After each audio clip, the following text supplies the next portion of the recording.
Hey, so I just got back from an audition, and it was a dance audition, and it was a very good match for the type of choreography I like, and I killed it. It was so fun. It was like, yeah, like it was 100% my zone, which is fun because not every audition is like that, right? So I was just thinking, there was a lot of people there who like were my age or younger or older, and they hadn't danced that much. Maybe they were more singers or more actors. And there are some people who were like doing ballet since they were 2 years old and were like, clearly had a lot of technique training background. Way above me, right? I didn't start dance class till I was in like junior high. But this audition, I was like, yeah, this is, I can do this. And I could confidently do it, and I could confidently own the stage. We happened to audition on a stage. The reason why I'm saying this is because in junior high, when I started taking class, I had to fight demons in my head every day when I was in that state. I mean, I still do today, and everybody always does. But in that state, it's so crucial when you're in junior high and high school and elementary and even young adult, like you are still making choices that really do impact the rest of your life.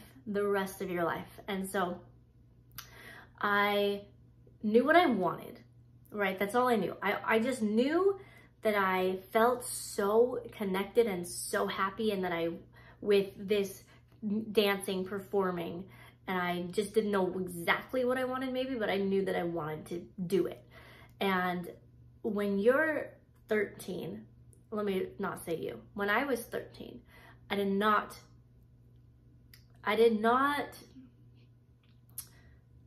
the experience of dance. I had done like some community acting classes and plays, but it wasn't like dancing. So at 13, I didn't feel comfortable in my skin. I don't think a lot of 13-year-olds do, but nowadays it seems like, sure seems like they do. But you know, regardless, that was my experience, and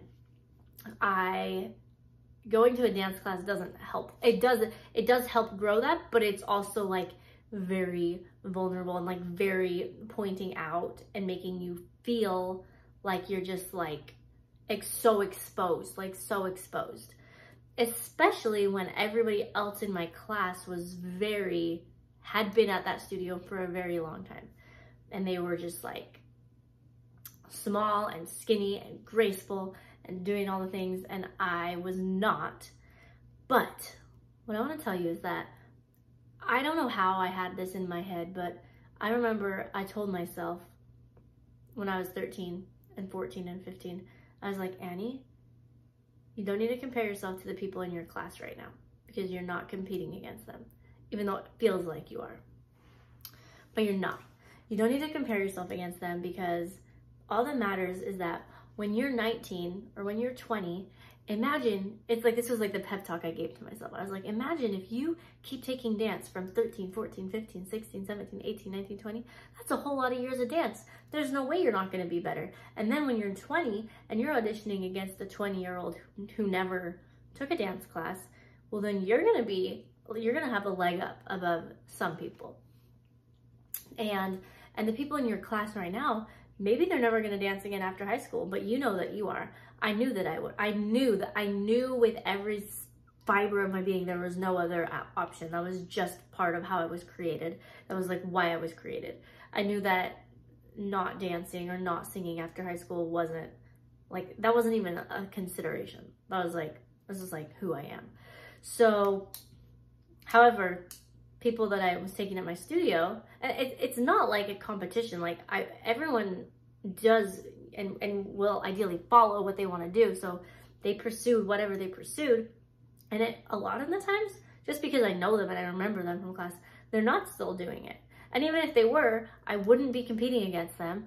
And even if they were, like, it doesn't matter. But I remember that was a really big thought for my head when I was that age, because you can only see the people in your dance studio, or if you go to a dance competition, you can only see them, or the people in your school play or school dance company.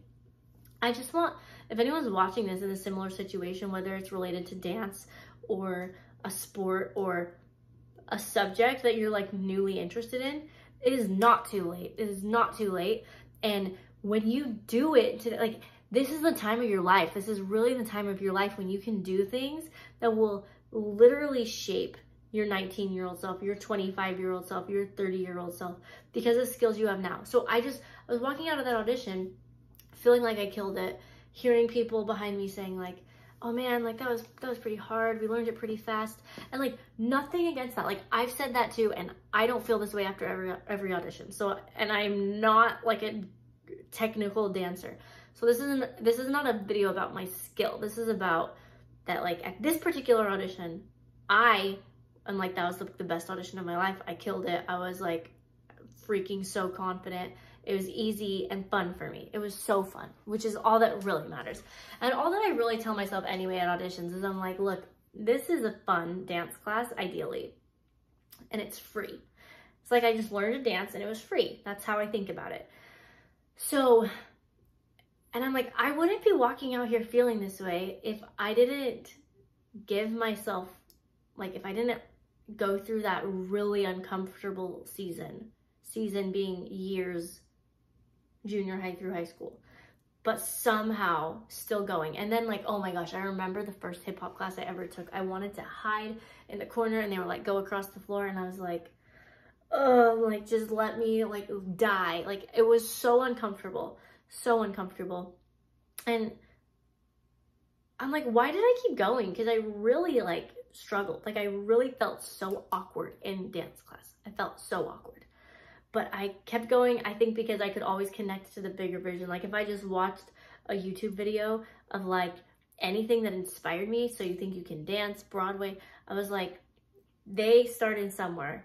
Everyone started somewhere. Everyone sucked when they started. Everyone sucked when they started, because how could you be good? So remember that, like, this can apply to a skill, but it also applies to like habits you're building, the ways you're treating yourself, and patterns that come up. And what you do every day and every week, it does matter. So it's a lie to believe that it doesn't matter. It really does matter. And your future self will thank you. Okay, guys, if you want to connect with me some more, I'd love you to connect with me on Instagram, Annie Cowden. I'd love you to connect with me on Facebook over at Invite the Magic with Annie. You can also subscribe to my podcast. And here on YouTube, please leave a comment, like, subscribe, and I will see you next time.